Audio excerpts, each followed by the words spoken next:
So today we begin with a few of Johnson's sayings, which the gentleman recollects shall here be inserted.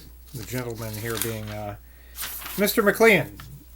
So these are some sayings of Johnson that he wrote down. I never take a nap after dinner, but when I have had a bad night, and then the nap takes me. The writer of an epitaph should not be considered as saying nothing but what is strictly true. Allowance must be made for some degree of exaggerated praise. In lapidary inscriptions a man is not upon oath. There is now less flogging in our great schools than formerly, but then less is learned there, so that what the boys get at one end they lose at the other. More is learned in public than in private schools. From emulation, there is the collision of mind with mind, or the radiation of many minds pointing to one center. Though few boys make their own exercises, yet if a good exercise is given up, one of a great number of boys, it is made by somebody. Out of a great many number of boys, it is made by somebody. I hate byroads in education. Education is as well known and has long been as well known as ever it can be. Endeavoring to make children prematurely wise is a useless labor. Suppose they have more knowledge at 5 or 6 years old than other children, what use can be made of it? It will be lost before it is wanted, and the waste of so much time and labor of the teacher can never be repaired. Too much is expected from precocity, and too little performed. Miss Blank, footnote here it says this is Miss Aiken, was in an instance of early cultivation, but in what did it terminate? In marrying a little Presbyterian parson, Reverend R. Barbald, who keeps an infant boarding school, so that all her employment now is to suckle fools and chronicle small beer. She tells the children, "This is a cat, and that's a dog, and 4 legs and a tail. See there, you are much better than a cat or a dog, for you can speak." If I had bestowed such an education on a daughter, and had discovered that she thought of marrying such a fellow, I would have sent her to the Congress.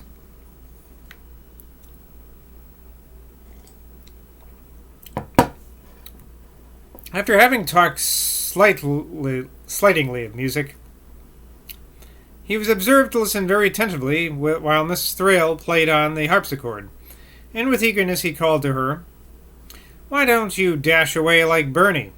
Dr. Burney upon this said to him, "I believe, sir, we shall make a musician of you at last."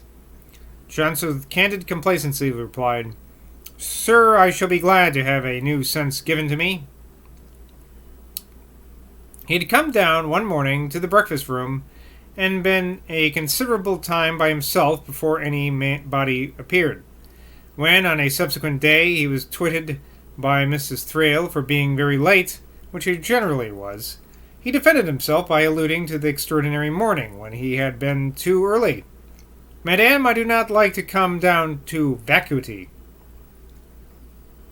Dr. Burney, having remarked that Mr. Garrick was beginning to look old, he said, Mrs. Johnson, "Why, sir, you are not to wonder at that. No man's face has had more wear and tear."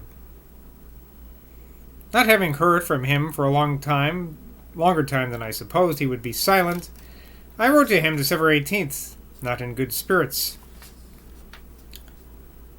Sometimes I have been afraid that the cold which has gone over Europe this year like a sort of pestilence has seized you severely. Sometimes my imagination, which is upon occasion prolific of evil, hath figured that you may have somehow taken offence of some part of my conduct. That's a letter Boswell wrote to Johnson for not talking to him. Now we have Johnson's answer to that letter. To James Boswell, Esquire. Dear Sir, never dream of any offence. How should you offend me? I consider your friendship as a possession which I intend to hold till you take it from me, and to lament it if ever by my fault I should lose it. However, with such suspicions find their way into your mind, always give them vent, I shall make haste to disperse them, but hinder their first ingress if you can. Consider such thoughts as morbid. Such illness as may excuse my admissions to Lord Hailes, I cannot honestly plead. I have been hindered, I know not how, by a succession of petty obstructions. I hope to mend immediately and to send next post to his lordship. Mr. Thrale would have written to you if I had admitted. He sends his compliments and wishes to see you. You and your lady will now have no more wrangling about feudal inheritance. How does the young laird of Owenclerk?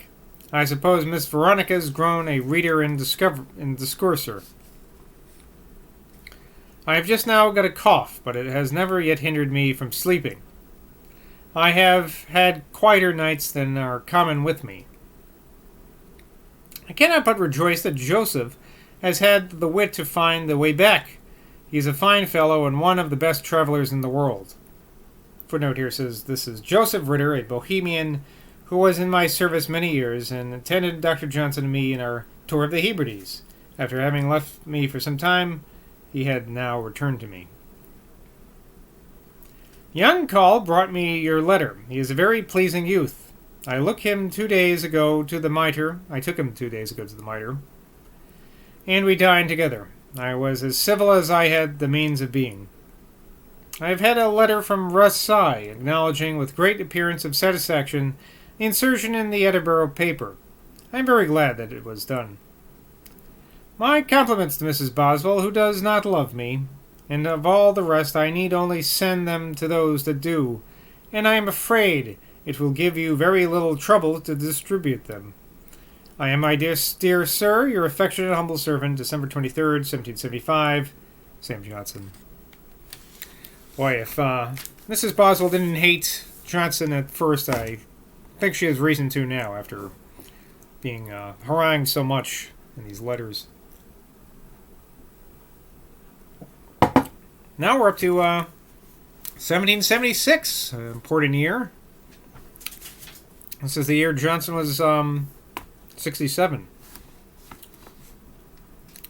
In 1776, Johnson wrote, so far as I can discover, nothing for the public, but that his mind was still ardent and fraught with generous wishes to attain to still higher degrees of literary excellence, was proved by his private notes of this year, which I shall insert in their proper place. Here's the letter. To James Boswell, Esquire. Dear Sir, I have at last sent you all Lord Hailes' papers. While I was in France, I looked very often into Hainault, but Lord Hailes, in my opinion, leaves him far and far behind. Why I did not dispatch so short a perusal sooner, when I look back I am utterly unable to discover. But human moments are stolen away by 1,000 petty impediments, which leave no trace behind them. I have been afflicted, through the whole Christmas, with the general disorder, of which the worst effect was a cough, which is now much mitigated, though the country on which I looked from a window at Streatham is now covered with a deep snow. Mrs. Williams is very ill. Everybody else is as usual. Among the papers I found a letter to you, which I think you had not opened, and a paper from the Chronicle, which I suppose is not necessary now to insert. I return them both. I have, within these few days, had the honour of receiving Lord Hailes' first volume, for which I return my most respectful thanks. I wish you, my dearest friend, and your haughty lady, for I know she does not love me, and the young ladies, and the young laird, all happiness. Teach the young gentleman, in spite of his mamma, to think and speak well of, Sir, your affectionate, humble servant, January 10th, 1776, Sam Johnson. Let's see if that's... not really. Oh well. I'm going to get better lighting in here. At this time was in agitation a matter of great consequence to me and my family, which I should not obtrude upon the world, were it not that the part which Dr. Johnson's friendship for me made him take in it was the occasion of exertion of his abilities which it would be injustice to conceal. That what he wrote upon the subject may be understood, it is necessary to give a state of the question, which I shall do as briefly as I can.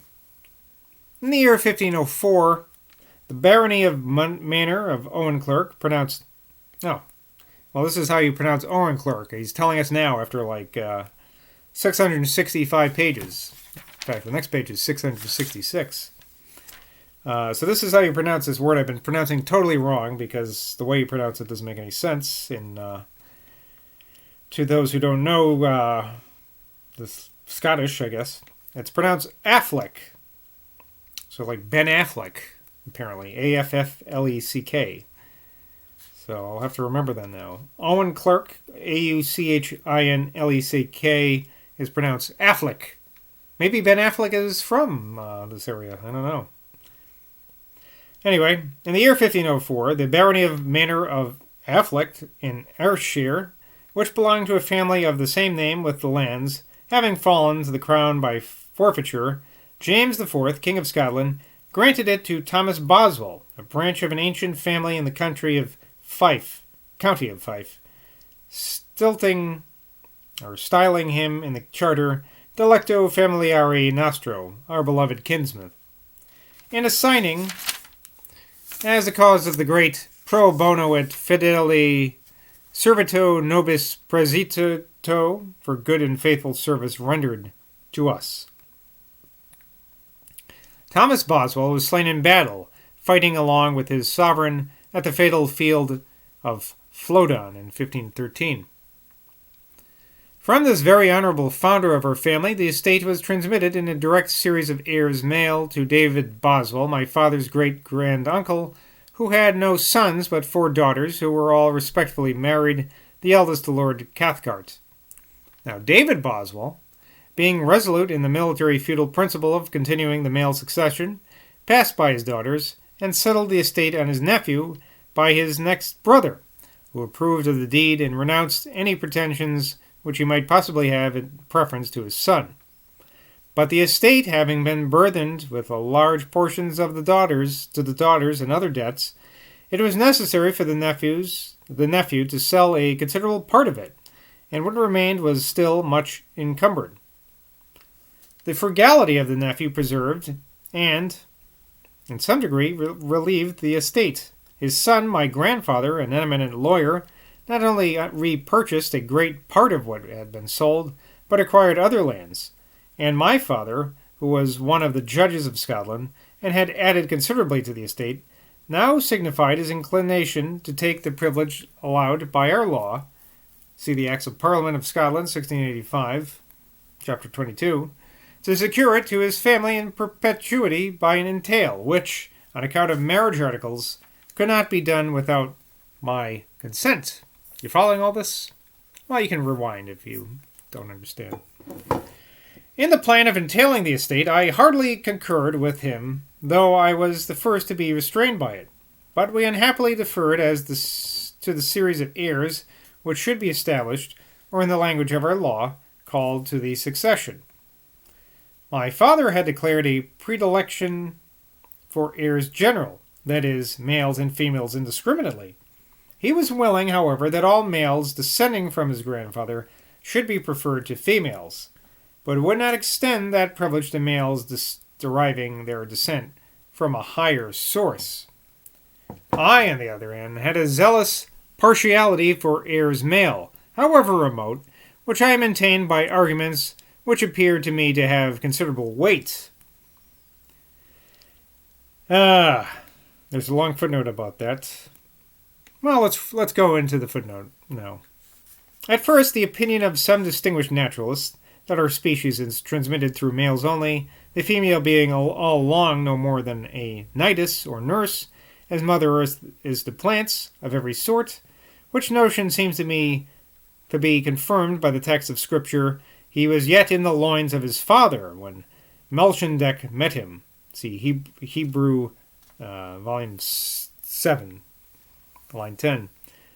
And consequently, that a man's grandson by a daughter, instead of being his surest descendant, as is vulgarly said, has in reality no connection whatever with his blood. And secondly, independent of this theory, which, if true, should completely exclude heirs general, that if the preference of a male to a female, without regard to primogeniture, as a son, though much younger, nay, even a grandson by a son to a daughter, be once admitted, as is universally is, it must be equally reasonable and proper in the most remotest degree of descent from an original proprietor of an estate as in the nearest. Because, however distant from the representative of the time, that remote heir male, upon the failure of those nearer to the original proprietor that he is, becomes in fact the nearest male to him, and is therefore preferable as his representative to a female descendant. A little extension of mind will enable us easily to perceive that a son's son, in continuation to whatever length of time, is preferable to a son's daughter, in the succession to an ancient inheritance, in which regard should be had to the representation of the original proprietor, and not to that of one of his descendants. I am aware of Blackstone's admirable demonstration of this reasonableness of the legal succession upon the principles of there being the greatest probability that the nearest heir of the person who last dies proprietor of an estate is of the blood of the first purchaser. But supposing a pedigree to be carefully authenticated through all its branches, instead of mere probability, there will be a certainty that the nearest heir male, or whatever period, at whatever period, has the same right of blood with the first heir male, namely, the original purchaser's eldest son. And in the particular case of our family, I apprehended that we were under an implied obligation in honor and good faith to transmit the estate by the same tenure which we held it, which was as heirs male, excluding nearer females. I therefore, as I thought conscientiously, objected to my father's scheme. My opposition was very displeasing to my father, who was entitled to great respect and deference, and I had reason to apprehend disagreeable consequences from my non-compliance with his wishes. After much perplexity and uneasiness, I wrote to Dr. Johnson, stating the case, with all its difficulties, at full length, and earnestly requesting that he would consider it at his leisure, and favor me with his friendly opinion and advice. Wow. Well, I have no idea what's going on. It sounds very sexist, though, of the time, and I don't even know if Boswell knows what his argument is here. But it seems like he's afraid he's going to lose some money. That's all I get out of it. He's afraid he's going to lose his estate, basically.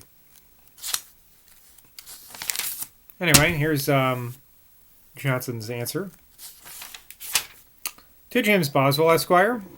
Dear Sir, I was much impressed by your letter, and if I can form upon your case any resolution satisfactory to myself, will very gladly impart it. But whatever I am quite equal to it, I do not know. It is a case compounded of laws and justices, and requires a mind versed in judicial disquisitions. Could you not tell your whole mind to Lord Hales? He is, you know, both a Christian and a lawyer. I suppose he is above partiality and above loquacity. And I believe he will not think the time lost in which he may quite a disturbed or settle a wavering mind. Write to me as anything occurs to you, and if I find myself stopped by want of facts necessary to be known, I will make inquiries of you as my doubts arise. If your former resolutions should be found only fanciful, you decide rightfully in judging that your father's fancies may claim the preference.